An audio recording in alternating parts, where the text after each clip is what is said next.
Hello students, welcome once again. Students, आज का जो हमारा वीडियो लेक्चर है वो है एक्सरसाइज 3.3 और क्वेश्चन नंबर 3 से। तो आज के इस क्वेश्चन में हमें स्टूडेंट्स सबसे पहले तो हमें अपनी पेयर ऑफ लीनियर इक्वेशन को फॉर्म करना है और उसके बाद हमें उस लीनियर इक्वेशन के सॉल्यूशन फाइंड करने हैं सब्स्टिट्यूशन मेथड से। और जो हमारा क्वेश्चन है वो है students, the difference between two number is 26 and one number is 3 times the other, find them। तो स्टूडेंट देखिए, हमारे पास आज के इस क्वेश्चन में जो पेयर ऑफ लीनियर इक्वेशंस हैं वो नहीं है। तो सबसे पहले आपको अपनी जो पेयर ऑफ लीनियर इक्वेशन है वो बनानी है और तब उसके बाद उसका सोल्यूशन फाइंड करना है।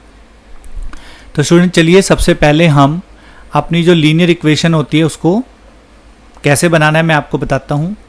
सबसे पहले आपको 2 नंबर का डिफरेंस दिया गया है।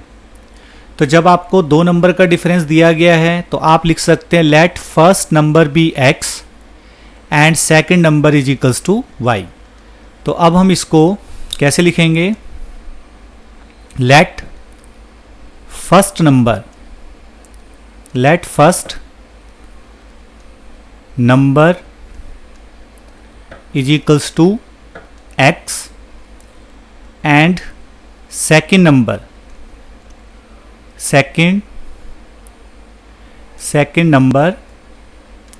is equals to y। तो स्टूडेंट्स, आपने x जो है वो फर्स्ट नंबर को रखा है और y सेकंड नंबर को।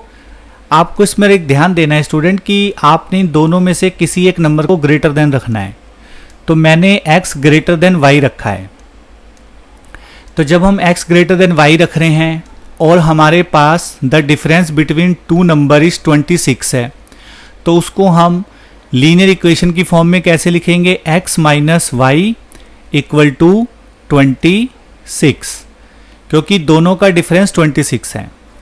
इसके अलावा स्टूडेंट उन्होंने हमें बोला है कि 1 number is 3 times the other. तो इसका मतलब क्या हुआ स्टूडेंट्स कि आपको जो दूसरी इक्वेशन बनानी है उसमें जो कि अब हमारा बड़ा नंबर कौन सा है स्टूडेंट? x। तो डेफिनेटली जो x है वो दूसरे नंबर का 3 टाइम्स है, तो यानी कि उसको आप क्या लिखेंगे? 3y। तो इस तरह स्टूडेंट हमने अपनी जो फर्स्ट इक्वेशन है और जो सेकंड इक्वेशन है वो फाइंड कर ली है। ये हमारी फर्स्ट इक्वेशन हो गई है और ये सेकंड। अब स्टूडेंट हमें इन दोनों को सॉल्व करके x और y की वैल्यू फाइंड करनी है। तो चलिए उसको सॉल्व करते हैं। तो स्टूडेंट देखिए, हमारे पास x is equals to 3y है। तो हम x is equals to 3y को जो है x minus y equals to 26 में पुट करेंगे। तो यहाँ पे हम लिखेंगे 3y, यहाँ पे लिख सकते हैं put the value of x, put the value of x in equation first,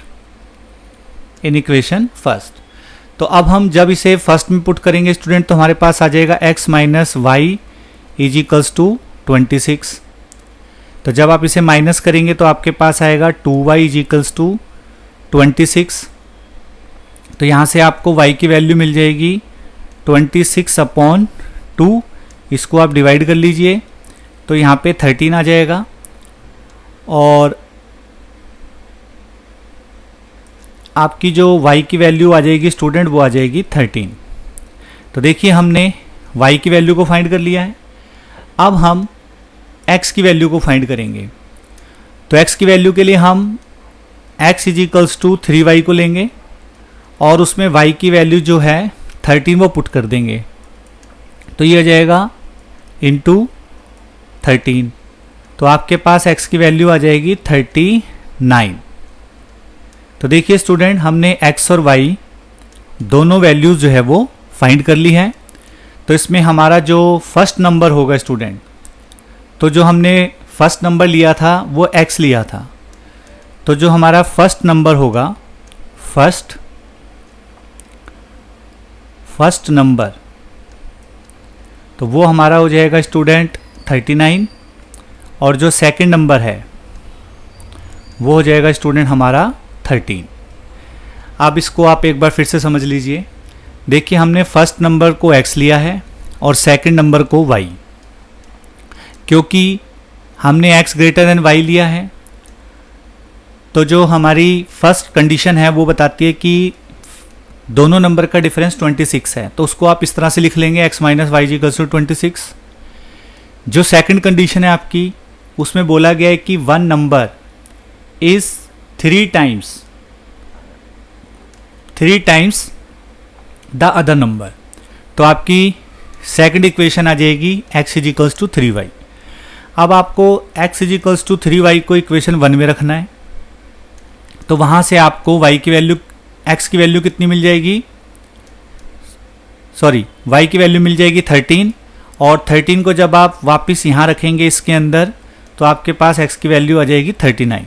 तो इस तरह हमारा जो फर्स्ट नंबर है वो 13 आ जाएगा और जो सेकंड नंबर है वो 39 आ जाएगा। आई होप स्टूडेंट आपको ये क्वेश्चन समझ आ गया होगा, तो आप इसकी प्रैक्टिस कीजिए, और इससे जो नेक्स्ट वीडियो होगी उसमें मैं आपको इसका सेकंड पार्ट जो है वो करके दिखाऊंगा। अगर आपने मेरे चैनल को सब्सक्राइब नहीं किया है तो प्लीज़ इसको सब्सक्राइब कर लीजिएगा। Thank you students.